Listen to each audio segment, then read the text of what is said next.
Sit down. You beat them. I never laid a finger on Tamara.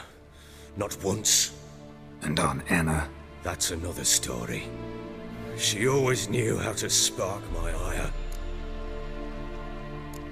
Your wife. How'd she make you angry? Too much salt in the soup? Socks never darned? 20 years we've known each other. She's seen me drunk and sober. She was there to greet me when I returned the victor. She was there to patch me up in defeat.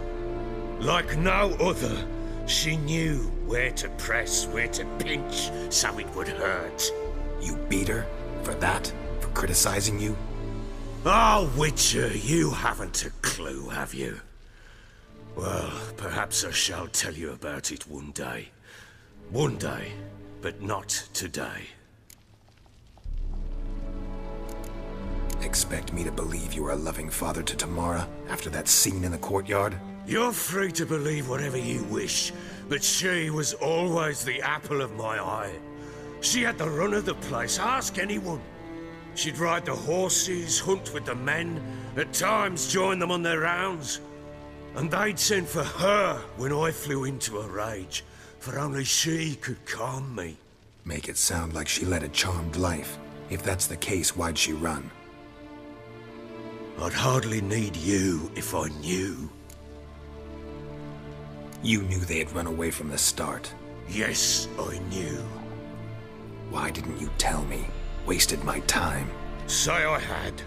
Say I'd said I had troubles. Couldn't control my wife, my daughter. What kind of flaccid prick would you take me for?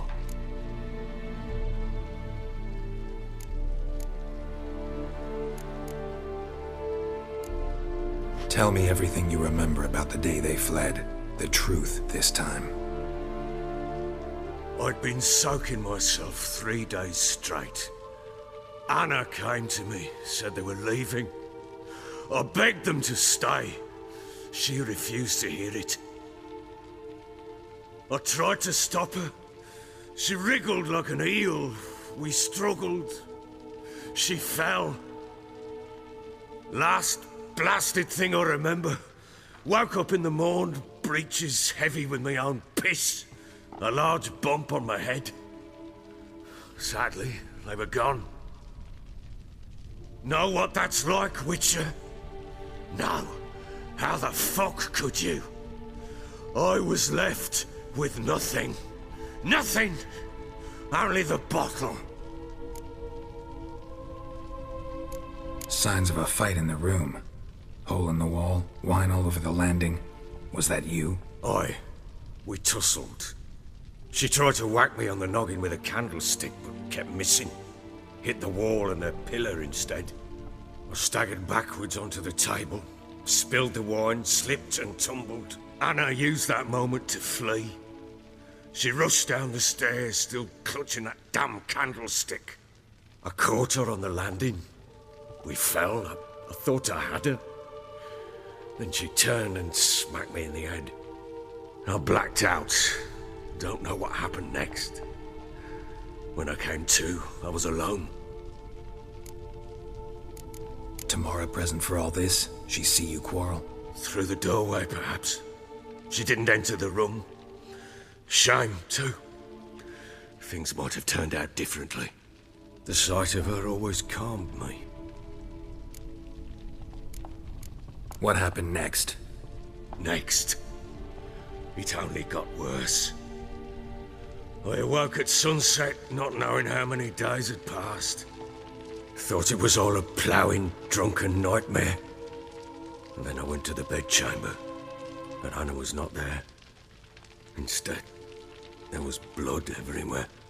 I knew she'd miscarried. My breath short, my throat locked. I neared the bed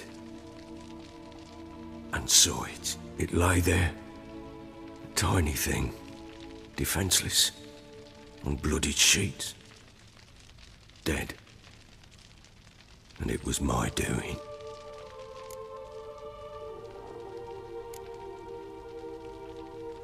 Seen a lot of dead in my time, but that must have been hard. Unspeakably so. My legs gave out. I saw fields of corpses at Sodden. Saw witches burn in Maribor. But compared to this, all that was a rabbit's prick alongside a great oak. And the guilt is all mine. We don't know that yet. The amulet Anna wore could be linked somehow. Maybe the fact that she lost it. What did you do with the child? Wrapped it in a clean sheet and buried it. Just like that? Damn you!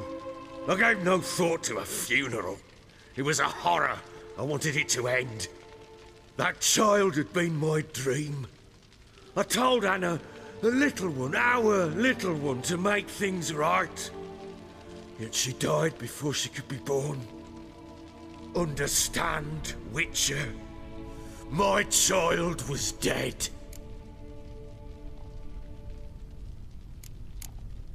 I sympathize. I do. Thank you. And know that I hope you find your Ciri. Deal we made means I need to find Tamara and Anna first. Just so happens your unborn daughter might help us do that. What? How? Sometimes miscarried fetuses, if they don't get a proper burial, turn into botchlings. Into fucking what?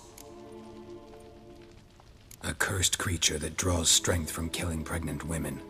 Once it's strong enough, it attacks those who scorned it. But how? How does it know? Blood ties. They're a strong bond. A bond I want to use to find your family. How? One of two ways. Legends claim you can bury a botchling under the family's threshold, perform a ritual, and turn it into a lubberkin.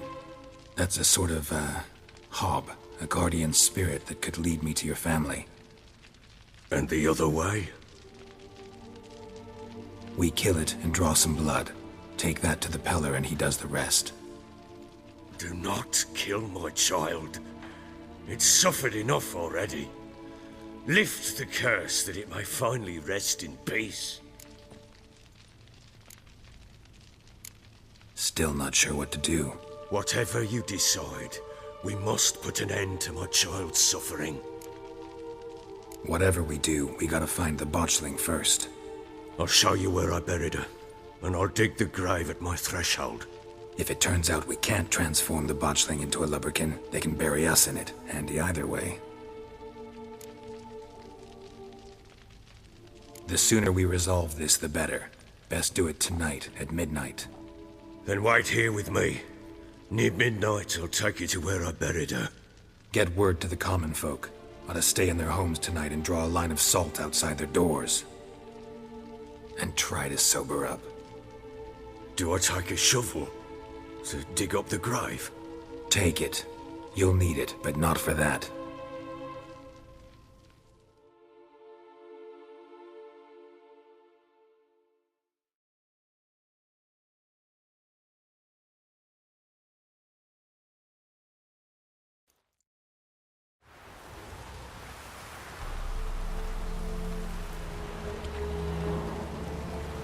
A bit further. Follow me.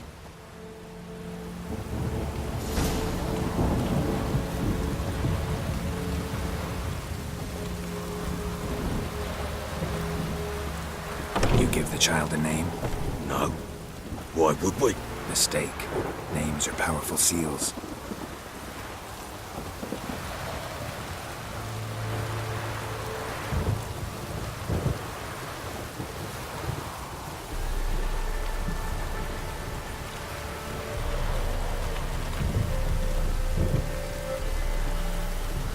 Here's the spot.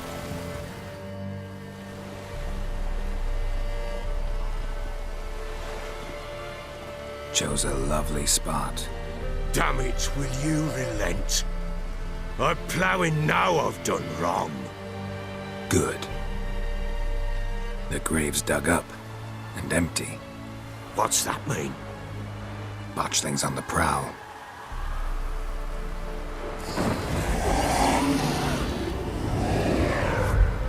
Look!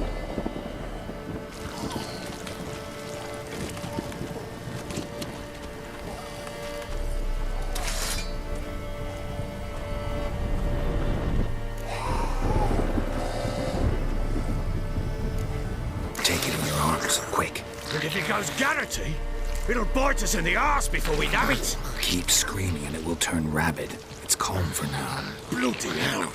What happens when it gets plowing restless? It'll bite through your jugular, and you'll bleed to death before I can help. Tell me if it starts wriggling. I'll calm it with magic. Pick it up. Take it in your arms.